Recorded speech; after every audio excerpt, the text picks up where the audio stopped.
My name is Sally O'Malley. I'm 50 years old. I can kick, stretch, and kick. Molly Shannon represent. No, I'm almost 51 myself.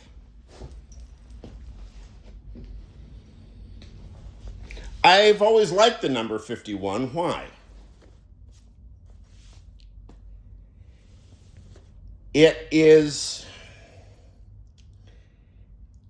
a fantastically rational number, but it looks prime. It looks prime, does it not? How could 51 be divisible by 17? 17's a good number to mark eras. Edge of 17. See, now I'm not 50. I'm 3 times 17. That's the way I'm going to answer now. Is it even? I only remember that from where?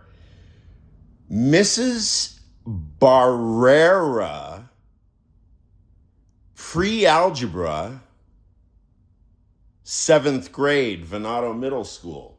That's where I learned.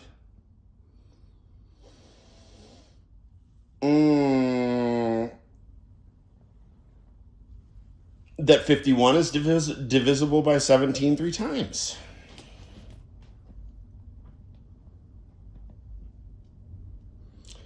Let's see. 2 times 17 is 34. Plus 10 is 44.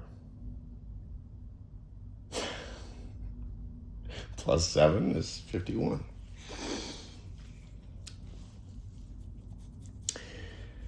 You know, that's the thing with mathematical intuitionists. We've got to construct the proof. We've got to construct the proof in real time just to make sure.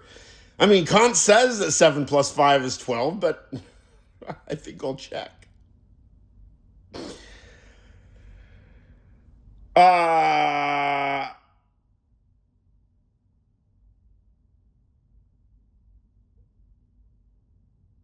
a middle-aged man.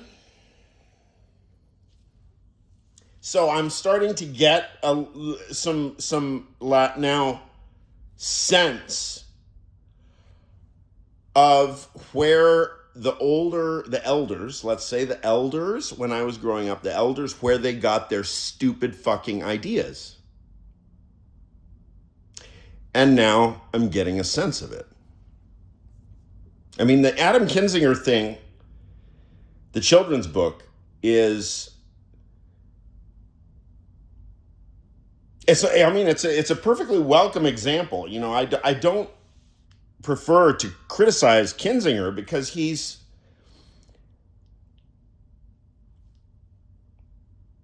a high quality individual. He's a high quality individual. I'm massively in favor of all things Adam Kinzinger. So therefore, I think that he can take a little bit. I mean, he might appreciate the critique. But what I'm getting at is the idea. It just occurred to me that for elders, the lament about things not being the way they used to be functions as a blind alley. It literally selects away from whole chunks of society. Because if you have middle-aged men yammering on about how we've lost the male virtue of heroism because Trump government is doing things that just don't line up with our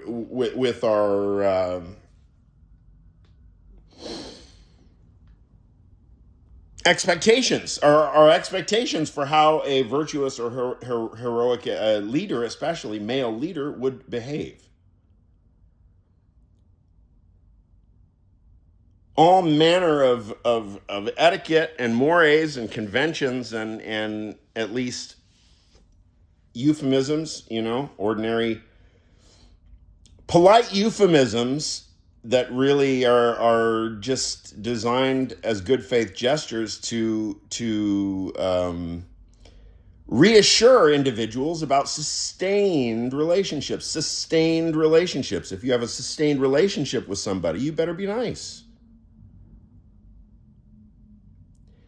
Apparently, that's the way it would be assumed until we have met the Trump government.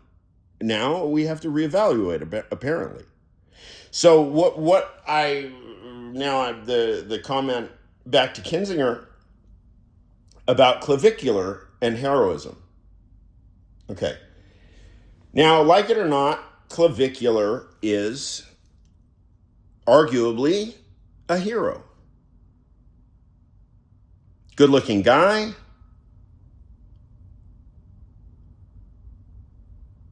Lots of followers, etc., etc. I don't know very much about him. And incidentally, I'll give respect where it's due. A different friend of mine, longtime friend of mine, they were way ahead of the curve on this. They were doing analytical research on LooksMax, literally like I don't know how long ago. They spent several years on the research. Yeah, supposedly there's the research exists, and I was told about this roughly a year ago. Maybe it was 6 months ago. And so, I mean, here's me. Look, I'm relatively idiot guy. I don't have credentials like street cred like Adam Kinzinger, right? So I don't count myself as perceptive as thought leaders. By definition, I sit here, they sit there. So if you're a thought leader, I am going to assume that you know more than me, right? So Kinzinger is going on about heroism, and he doesn't say, but then he starts talking about LooksMax, and it's completely uncritical. He just starts talking about LooksMax like, what is the world coming to? It's a blind alley. It signifies that Kinzinger has made himself irrelevant. Nobody's going to listen to that. Who's going to listen to that? Not because he's not using jargon or something, but because it's not current. You cannot ignore the thing that's happening right now. It doesn't mean you're going to like it. It doesn't mean that, it's probably going to, if you really encounter the thing that's happening right now, there's going to be a lot of novelty to it. You're going to have to experience something new if you really want an encounter with knowledge. And if Kinzinger is the best that the opposition has, I don't know. I think Tim Miller can do, Tim Miller is probably better, more suited to the job. I think Tim Miller is a little bit quicker on his toes, but I don't know,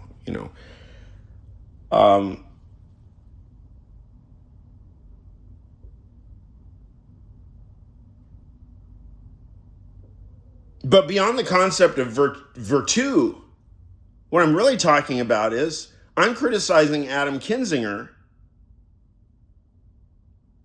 for being analytically and critically weak. And yeah, okay, you wrote a children's book, so it doesn't have to be theoretically dense, or does it? Oh, I would actually argue that a children's book should be perhaps theoretically, in terms of theoretical content, more rock solid, more bedrock, more pithy, right? Less pleonastic, more essentialist. Yeah, essentialist. Yeah, we have to argue essentialism here. Even if we're arguing essentialism about inessentials or contingency and stuff, welcome to Hegel. It's not an impressive way to go. Essentialism, people, essentialism. You don't have to be essentialists.